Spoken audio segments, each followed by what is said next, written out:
Hello good morning students. आज अपन optics की जो यूनिट 3 चल रही है अपनी इंटरफेरेंस व्यतिकरण, वो यूनिट ऑलमोस्ट अपनी कंप्लीट हो चुकी है अपने सिलेबस के अकॉर्डिंग। और लास्ट लेक्चर में अपन ने क्या था कि फेबरी जो पेरो व्यतिकरण मापी है उसकी तीव्रता वितरण, यानी व्यतिकरण के अंदर तीव्रता वितरण है वो किस प्रकार से होता है, इंटेंसिटी का डिस्ट्रीब्यूशन, जो काफ़ी इंपॉर्टेंट है अपने एग्जाम के अंदर। उसको पूछता है कि व्यतिकरण में तीव्रता वितरण के लिए व्यंजक उत्पन्न करना आपको। आज अपन इस यूनिट से रिलेटेड जो पूछी हुई प्रॉब्लम्स हैं और जो काफ़ी इंपॉर्टेंट है, काफ़ी अदर जो कंपटीशन फिजिक्स से रिलेटेड जो एग्जाम्स हैं तो उनके लिए अपन क्वेश्चन करते हैं। तो अपना बुक में एग्जाम्पल नंबर 6 है यूनिट 3 का, तो अपन क्वेश्चन सोल्व कर रहे हैं। क्वेश्चन फर्स्ट है जो अपना, ये क्या कर रहा है कि प्रकाश के दो स्रोत हैं, दो लाइट सोर्स हैं, एक S1 और एक S2, जिनकी तीव्रताओं का अनुपात 100:1 है। तीव्रता को अपन I से लिखते हैं। पहली की तीव्रता मान लें I1, दूसरे की मान लें I2, और इन दोनों का अनुपात अपने को दे रखा है 100/1। और उसके बाद ये कहता है कि व्यतिकरण फ्रिंजें उत्पन्न करती हैं। दोनों प्रकाश स्रोत जो है वो व्यतिकरण फ्रिंजें उत्पन्न करते हैं। फ्रिंजों की अधिकतम और न्यूनतम तीव्रताओं का अनुपात ज्ञात कीजिए। तो अधिकतम तीव्रता कितनी होती है अपन जानते हैं, I maximum equals to under root I1 plus under root I2 का होल स्क्वायर। और मिनिमम क्या होता है, I मिनिमम न्यूनतम तीव्रता। सोल्व किया था अपन ने, root I1 minus root I2 का होल स्क्वायर। इन दोनों का अनुपात पूछ रहा है, अधिकतम और न्यूनतम तीव्रताओं का अनुपात। तो नाउ क्या निकालना अपने को, I maximum upon I minimum, यानी root I1 plus root I2 का होल स्क्वायर और अपन अपॉन में root I1 minus root I2 का होल स्क्वायर। ये अधिकतम और न्यूनतम तीव्रताओं के फॉर्मूले अपने को याद होने चाहिए। और इसको थोड़ा सा अपन इसको सोल्व करें तो रूट I2 इसमें कॉमन ले लें, तो रूट I2 का ये भाग लगेगा इसमें, तो ये क्या हो जाएगा I1 अपॉन I2 और ये +1 का होल स्क्वायर अपॉन, अब बाहर कॉमन लिया है रूट I2, नीचे भी रूट I2 कॉमन लेंगे तो बाहर जो कॉमन लेंगे वो कैंसिल, अंदर क्या बचेगा I1 अपॉन I2 माइनस 1 का होल स्क्वायर। इसको अपन सोल्व करें तो अपने को देखो यहाँ क्या चाहिएगा, रूट I1 अपॉन I2। तो अपने पास I1 अपॉन I2 है और यहाँ से अपन रूट I1 अपॉन I2 करें, यानी दोनों साइड रूट करना पड़ेगा इसका। तो 100 का रूट होता है 10/1, तो इसकी वैल्यू रखें तो ये हो गया 10, ये अपॉन 1 का कोई महत्व नहीं, तो 10 ही हो गया, ये 10 और +1 का होल स्क्वायर और अपॉन में नीचे कितना आ गया 10 माइनस 1 का होल स्क्वायर, यानी 10 + 1 11, 11 का स्क्वायर 121 और 10 माइनस 1 9, 9 का स्क्वायर 81। तो ये रेशियो आ गया किसका, I maximum upon I minimum. और I मैक्सिमम और I मिनिमम का अपने को रेशियो पूछ रहा है, तो कई बार क्वेश्चन पूछा हुआ ये। नेक्स्ट देखिए क्या कहता है, एग्जाम्पल नंबर 7, जो अपना यहाँ क्वेश्चन नंबर क्या होगा 2। एग्जाम्पल नंबर 7 कहता है कि दो प्रकाश स्रोत हैं जिनके आयामों का अनुपात 9:1 है। आयाम को किससे लिखते हैं, A से। तो एक का आयाम मान लें A1, दूसरे का आयाम मान लें A2 और अनुपात है 9:1।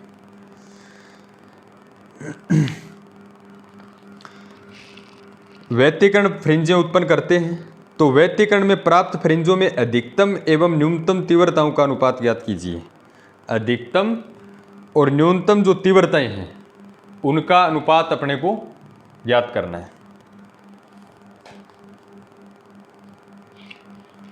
तो अधिकतम और न्यूनतम तीव्रताओं का अनुपात ज्ञात करना है। सेम क्वेश्चन है, इसमें तीव्रताओं का अनुपात दे रखा था, इसमें आयामों का अनुपात दे रखा है। अब अपने को पता है, देखो अपन क्या जानते हैं, अपन तो I मैक्सिमम और I मिनिमम इस प्रकार के फॉर्मूले हैं। आई मैक्सिमम क्या होता है, under root I1 plus root I2 का होल स्क्वायर, और आई मिनिमम जो होता है वो क्या होता है अपना, root I1 minus root I2 का होल स्क्वायर। लेकिन अपने को तो आयाम दे रखे हैं, आयामों का अनुपात, तो इसको आयाम में कन्वर्ट करना पड़ेगा। आयाम क्या होता है, देखो तीव्रता जो होती है ना, तीव्रता वो आयाम के वर्ग के समानुपाती होती है, और यहाँ पे समानुपाती का चिन्ह हटाते हैं तो एक नियतांक आता है के, तो आई बराबर के ए स्क्वायर लिख सकते हैं अपन। तो इसको अपन क्या लिखेंगे कि रूट I1 को क्या लिखेंगे के A1 स्क्वायर प्लस इसको क्या लिखेंगे के A2 स्क्वायर इसका होल स्क्वायर, और इसको अपन क्या लिखेंगे के A1 स्क्वायर रूट में है और माइनस के A2 स्क्वायर और इसका होल स्क्वायर। ऐसे लिख सकते हैं इसको आयाम की फॉर्म में। आई बराबर होता है के ए स्क्वायर, तो I1 बराबर हो जाएगा के A1 स्क्वायर, I2 बराबर हो जाएगा के A2 स्क्वायर। और मैं इसको क्या लिखता हूँ, देखो कि यहाँ से कॉमन क्या आएगा, रूट के कैंसिल, या कैंसिल लेंगे रूट के कॉमन आएगा, इसका स्क्वायर है तो के बार आएगा। और अपने को अनुपात निकालना है, देखो अनुपात की बात करें, अपने को क्या निकालना है, अधिकतम और न्यूनतम तीव्रताओं का अनुपात, I maximum upon I minimum. तो अपन इसको क्या लिखेंगे, देखो ये रूट के इसमें भी है, रूट के इसमें भी है, रूट के बाहर आएगा, अनुपात करेंगे तो रूट के इसमें भी है, रूट के इसमें भी है, वो कैंसिल हो जाएगा, के तो कैंसिल हो गया।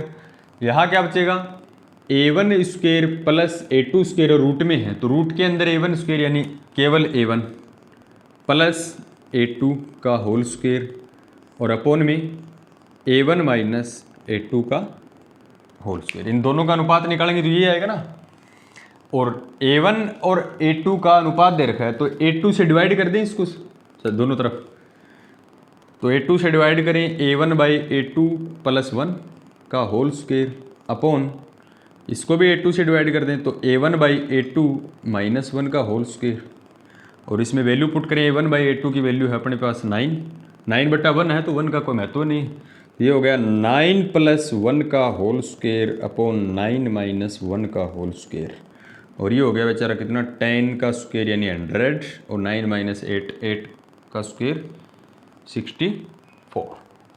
तो ये आयाम की फॉर्म में अपने पास क्वेश्चन आ गया।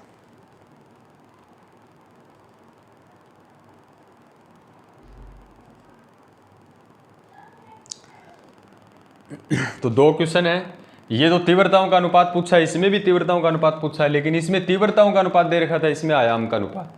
तो ध्यान रखना है, आयाम की फॉर्म में दे रखा हो तो तीव्रता को आयाम में कैसे कन्वर्ट करना है वो अपने को पता होना चाहिए। तो इन दो न्यूमेरिकल्स में कोई प्रॉब्लम नहीं है। चलो तो नेक्स्ट न्यूमेरिकल करते हैं।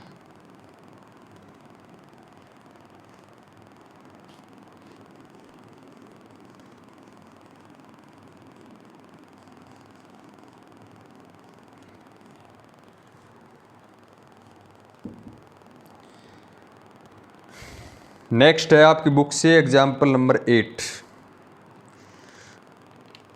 और अपना यहाँ कौन सा क्वेश्चन है, क्वेश्चन नंबर 3।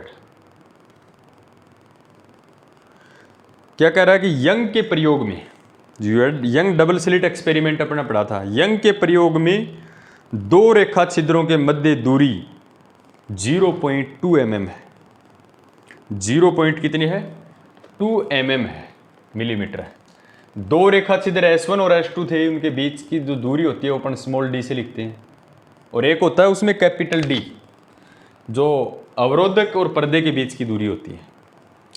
तो स्मॉल d बराबर दे रखा है 0.2 mm। इसको मीटर में चेंज करोगे तो 0.2 इंटू मिली की वैल्यू कितनी होती है भाई, 10⁻³ मीटर। और इसको क्या लिखते हैं, इसका पॉइंट हटाएं तो नीचे 10 लगे, वो 10 ऊपर जाए तो 10 की घात -1 10 की घात -3 पहले से, तो ये हो गया 2 × 10⁻⁴ मीटर। ये तो दो स्लिटों के बीच की दूरी हो गई।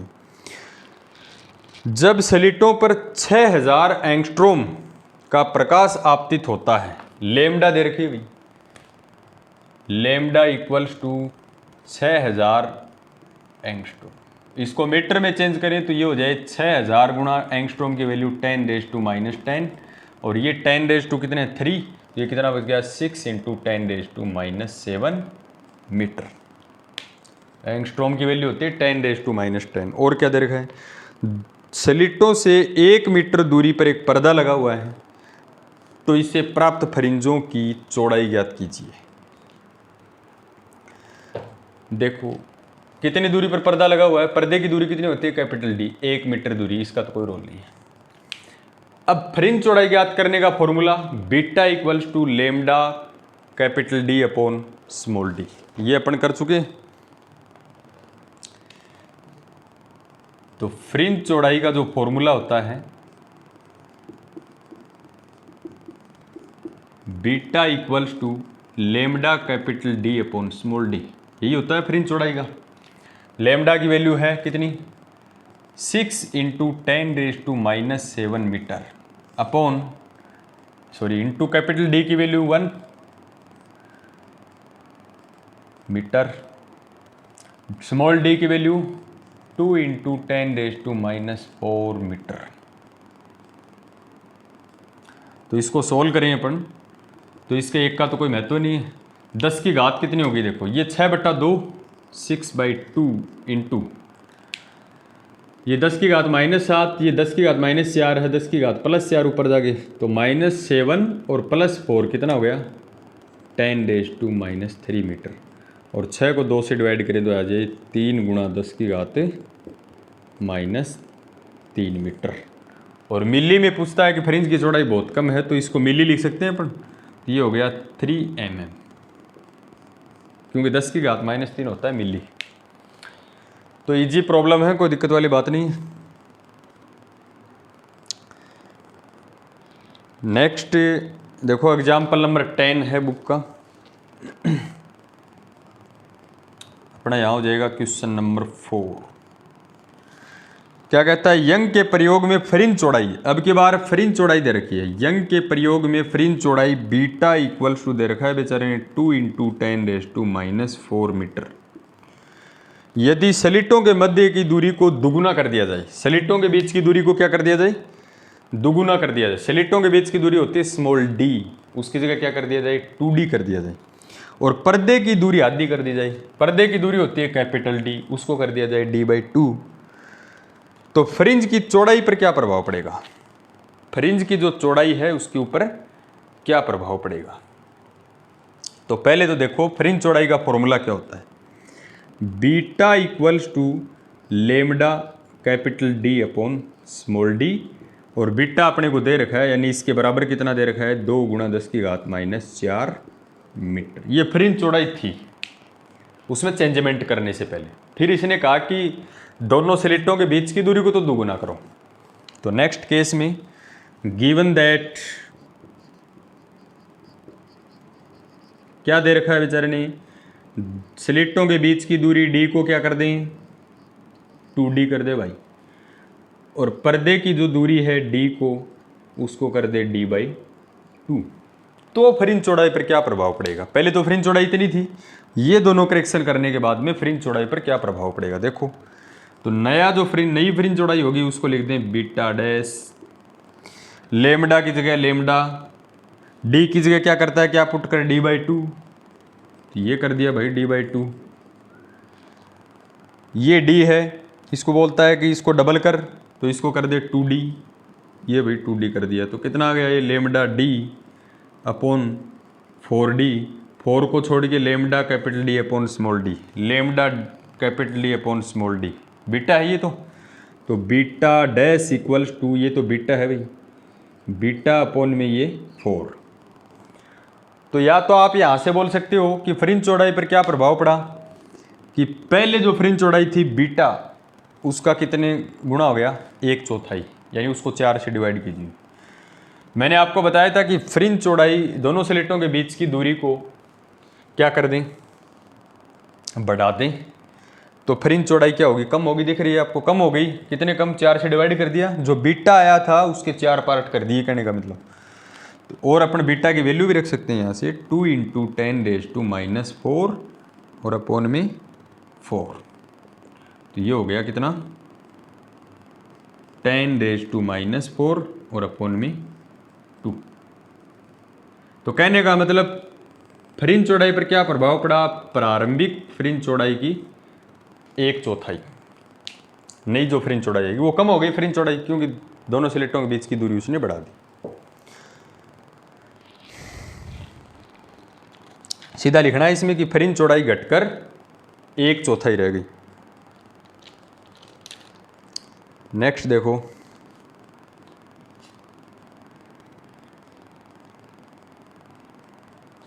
एग्जाम्पल नंबर बुक का है 11 और क्वेश्चन नंबर अपना है 5। बिल्कुल इजी क्वेश्चन है व्यतिकरण की।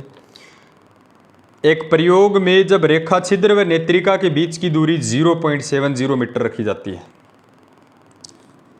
एक एक्सपेरिमेंट, ये तो कभी पूछा ही नहीं है अपने से, कोई ज़्यादा इंपॉर्टेंट भी नहीं है। देखो नेक्स्ट क्वेश्चन अपने पूछा हुआ है एग्जाम्पल नंबर 17 नंबर एग्जाम्पल, बहुत बढ़िया एग्जाम्पल है। क्या कह रहा है? 5890 एंगस्ट्रॉम तरंग दैर्घ्य है, लैम्डा की वैल्यू दे रखी है 5890 एंगस्ट्रॉम। चेंज कर एंगस्ट्रॉम की वैल्यू 10⁻⁻10, 5890 इंटू 10⁻⁻10 मीटर। और क्या कहता है कि स्रोतों से 1 मीटर दूरी पर स्थित पर्दे की दूरी कितनी होती है भाई? 1 मीटर दे रखी है इसमें, 1 मीटर। पर्दे पर प्रति mm 10 फ्रिंजें बनती हैं। कहने का मतलब 1 mm के अंदर 10 फ्रिंजें बनती हैं। तो बहुत बढ़िया क्वेश्चन है। यानी फ्रिंज चौड़ाई जो है कितनी जगह रोक ली? Beta equals to 1/10। 1 mm के अंदर 10 फ्रिंजें बनती है। 1 mm के अंदर 10 फ्रिंजें बन रही हैं, तो फ्रिंज चौड़ाई कितनी हो गई? 1/10। अरे 1 mm है, इसमें 10 फ्रिंजें बन रही हैं, तो एक फ्रिंज की चौड़ाई कितनी होगी? 1/10 फ्रिंज चौड़ाई। mm है लेकिन ये मीटर में चेंज कर, तो ये 1/10 इंटू 10⁻⁻3, 10 की घात एक ऊपर जाएगी ऊपर, तो ये हो गया 10 की घात -4 मीटर। ये बीटा की वैल्यू है फ्रिंज चौड़ाई। और पूछ क्या रहा है अपने? बहुत बड़े क्वेश्चन है। यानी 1 mm के अंदर 10 फ्रिंजें बनती हैं, तो वो बीटा दे रखा है। मतलब इसका दोनों स्रोतों के मध्य दूरी की गणना कीजिए। दोनों स्रोतों के मध्य बीच की दूरी होती है स्मॉल d। तो अपन जानते हैं, वी नो दैट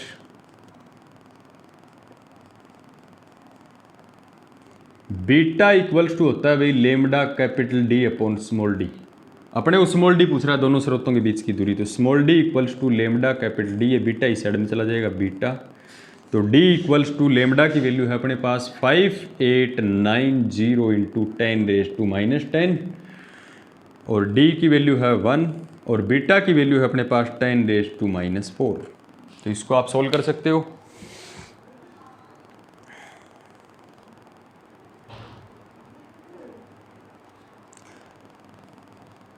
ये कितना बच गया? 5890, एक का कोई महत्व नहीं, 10 की घात -10 ऊपर जाएंगे, 10 की घात +4 -10 और +4 गुणा 10 की घात -6 मीटर। और मिली में इसको निकालोगे ये 3 और ये 5.890 मिलीमीटर। ये दोनों स्रोतों के बीच की दूरी आ गई।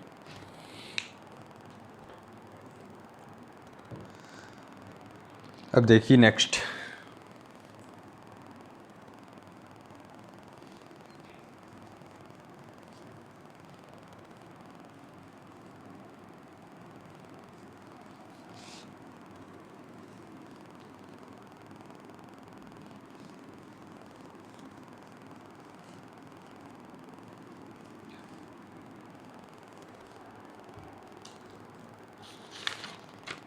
नेक्स्ट है आपकी बुक का 23 नंबर एग्जाम्पल, बहुत बढ़िया एग्जाम्पल है। एक पतली फिल्म का अपवर्तनांक दे रखा है। क्वेश्चन नंबर जो 6 है आपके बुक का एग्जाम्पल नंबर 23 है 23। एक पतली फिल्म का अपवर्तनांक दे रखा है म्यू इक्वल्स टू 1.42। इसकी न्यूनतम मोटाई ज्ञात कीजिए। फिल्म की मोटाई को टी से यानी टी ज्ञात करना है अभी, फिल्म की मोटाई। यदि सोडियम प्रकाश की लेमडा, सोडियम का प्रकाश काम्य लिया गया है और लेमडा इसकी होती है, दे रखा है क्वेश्चन में 5.9 इंटू 10⁻⁻7 मीटर, से दीप्त करने पर परावर्तित प्रकाश में यह काली दिखाई दे। बहुत बढ़िया क्वेश्चन। क्या कहता है कि एक पतली फिल्म का अपवर्तनांक दे रखा है म्यू इक्वल्स टू 1.42। उस पतली फिल्म की मोटाई ज्ञात करनी है अपने को, और उस पतली फिल्म की मोटाई ज्ञात करनी है कि, और ये कहता है कि यदि सोडियम प्रकाश से प्रकाशित करने पर उस फिल्म के ऊपर सोडियम का प्रकाश डाला जाए, सोडियम प्रकाश से प्रकाशित करने के ऊपर परावर्तित प्रकाश में यह काली दिखाई दे, यानी डार्क फ्रिंज बननी चाहिए। तो डार्क फ्रिंज बनने के लिए फॉर्मूला अपने पास क्या होता है, देखो ये देखो कि परावर्तित प्रकाश में व्यतिकरण देखा था और पारगमित प्रकाश में व्यतिकरण देखा था। तो परावर्तित प्रकाश के लिए पूछ रहा है अपने से कि परावर्तित प्रकाश में जो फ्रिंज है वो कैसी काली दिखाई दे। तो परावर्तित प्रकाश के लिए प्रतिबंध,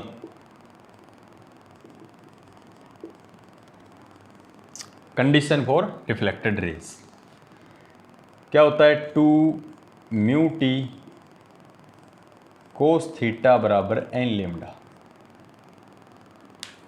परावर्तित प्रकाश के लिए कंडीशन क्या है, 2 म्यू टी कोस थीटा बराबर एन लेमडा।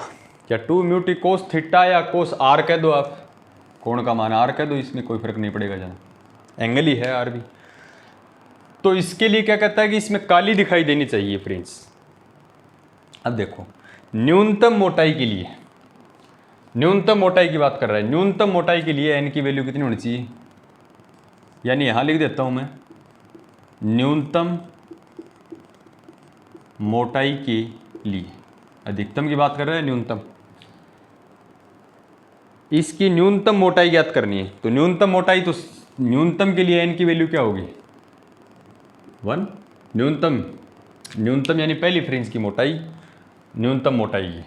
तो n इक्वल्स टू 1 पुट करें तो 2 म्यू टी कोस आर बराबर लेमडा। अब देखो कि सोडियम प्रकाश की तरंग दैर्ध्य से दीप्त करने पर परावर्तित प्रकाश में यह काली दिखाई दे, परावर्तित प्रकाश में काली दिखाई देनी चाहिए। तो परावर्तन के लिए या इसके लिए अधिकतम होने के लिए अपन कंडीशन लिखें, प्रश्न में दे रखा है इसकी न्यूनतम मोटाई ज्ञात करनी है और अधिकतम के लिए आर बराबर कितना, अधिकतम के लिए वो तो अपने को पता है, दे भले आर का मान क्या रखें 0 डिग्री, क्योंकि कोस 0 का मान 1 जो अधिकतम होता है। तो आर का मान 0 करेंगे तो कोस आर का मान यानी 1 हो गया, और टी अपने को ज्ञात करना है, म्यू दे रखा है। तो क्या बच गया, ये 2 म्यू टी कोस आर का मान अधिकतम 1, एन का मान 1, तो लेमडा। मोटाई चाहिए आपको टी, तो ये आ गया लेमडा बाई 2 म्यू। वैल्यू रखो लेमडा की कितनी दे रखी है, 5.9 इंटू 10⁻⁻7 और 2 इंटू म्यू की वैल्यू है 1.42। ये दे रखी है वैल्यू, ये अपन ने वैल्यू पुट करी और इसको सॉल्व करोगे तो 5.900 पॉइंट से पॉइंट कैंसिल, 2 से डिवाइड, ये आएगा 2.08 और इंटू में 10⁻⁻7 मीटर। इतनी मोटाई की न्यूनतम फ्रिंज बनेगी, और वो फ्रिंज कैसी होगी, काली फ्रिंज होगी। तो काफ़ी अच्छा न्यूमेरिकल है।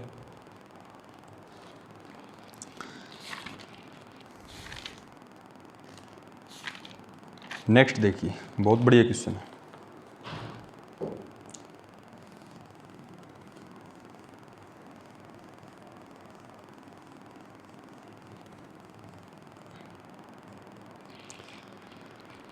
नेक्स्ट क्या कहता है, ये आपकी बुक का एग्जाम्पल नंबर है 32 नंबर एग्जाम्पल।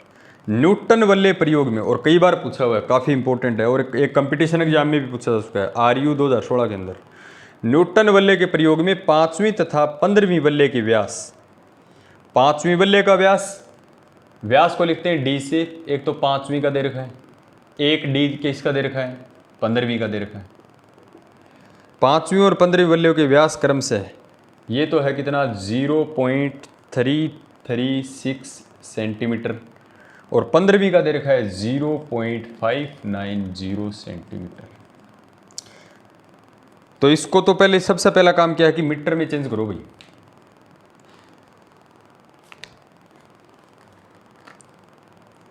मीटर में चेंज कर ले इसको। 0.336 सेंटीमीटर को मीटर में चेंज करेंगे तो 10 की घात -2।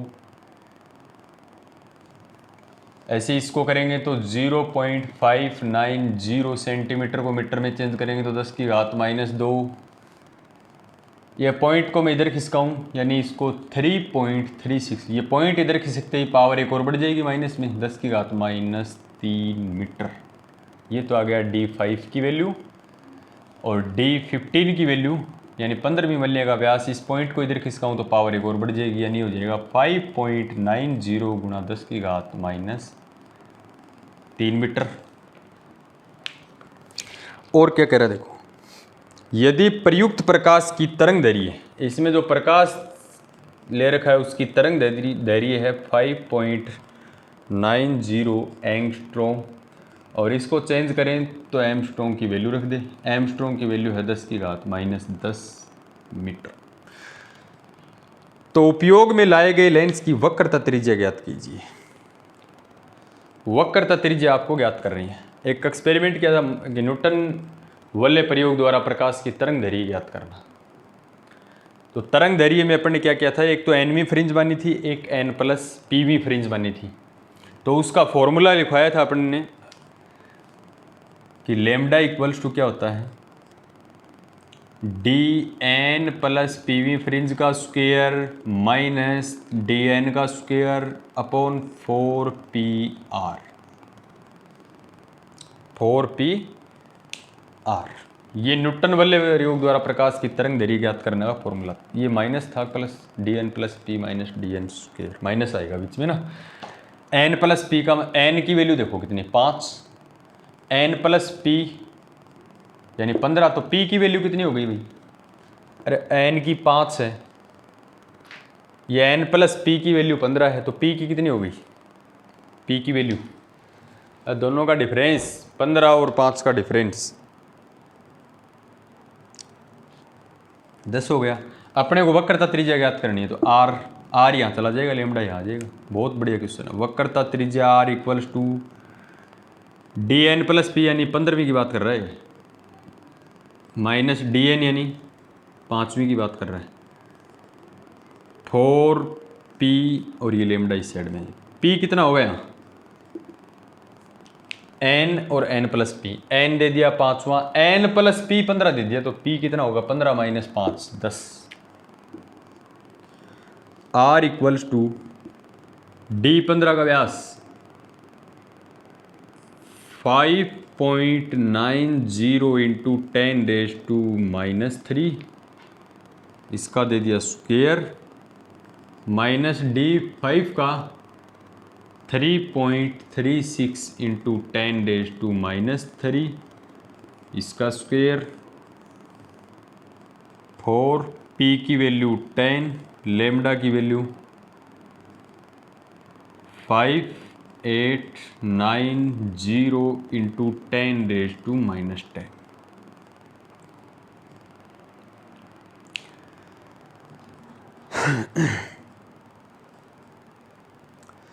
तो इसको सोल्व करना है अपने को। कैसे सोल्व करेंगे, देखो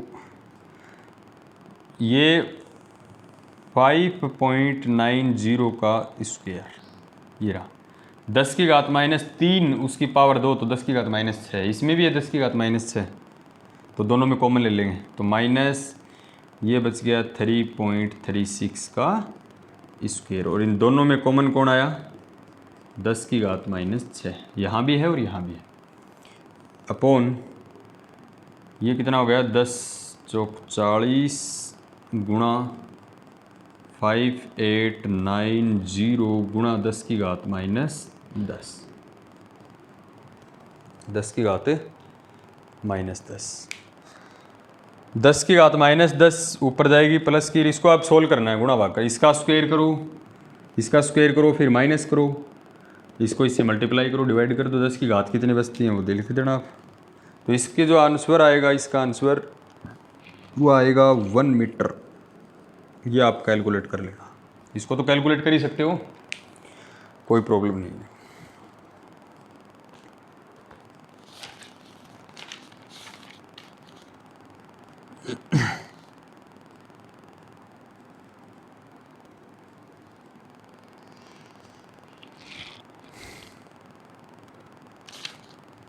एक एग्जाम्पल है आपका 35, क्वेश्चन नंबर 8, उदाहरण नंबर है 35 35वां। न्यूटन वलय के प्रयोग में nवीं और n+8वीं,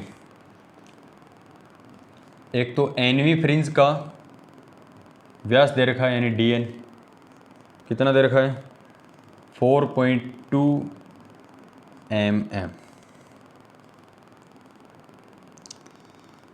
तो इसको मीटर में चेंज कर लो, 4.2 मिली की वैल्यू 10 की घात -3 मीटर।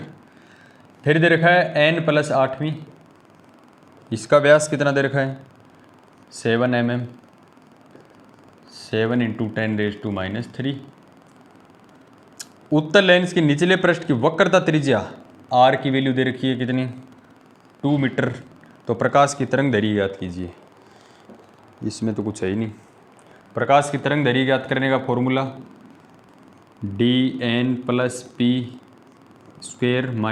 -dn² / 4pr, ये जो फॉर्मूला था इसमें वैल्यू रखनी है। p की वैल्यू कितनी है n+8, p की वैल्यू कितनी है 8, ध्यान रखना p की वैल्यू कितनी है 8, बाकी वैल्यू रख दो।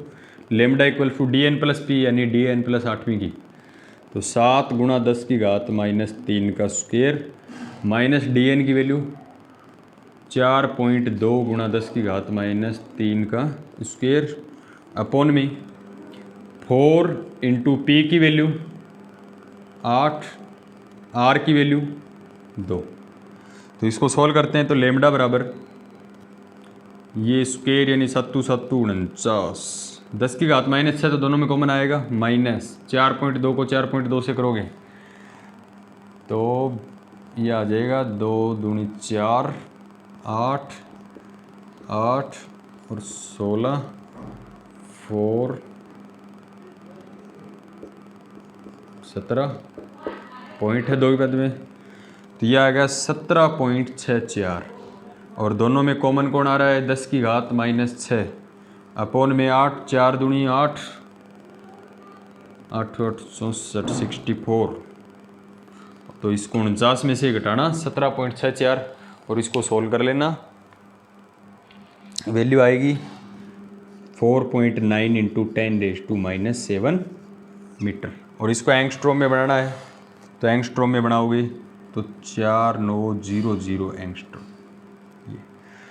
तो 3 यूनिट ऑप्टिक्स के अंदर अपनी क्लियर हो गई, इसकी न्यूमेरिकल भी कर लिए। फिर भी कोई आपको प्रॉब्लम्स हैं आप पीछे के देख लेना क्या न्यूमेरिकल किस प्रकार से पूछे हुए हैं, वो और सोल्व कर लेंगे, और जो भी प्रॉब्लम्स हैं वो आप डिस्कस कर सकते हो।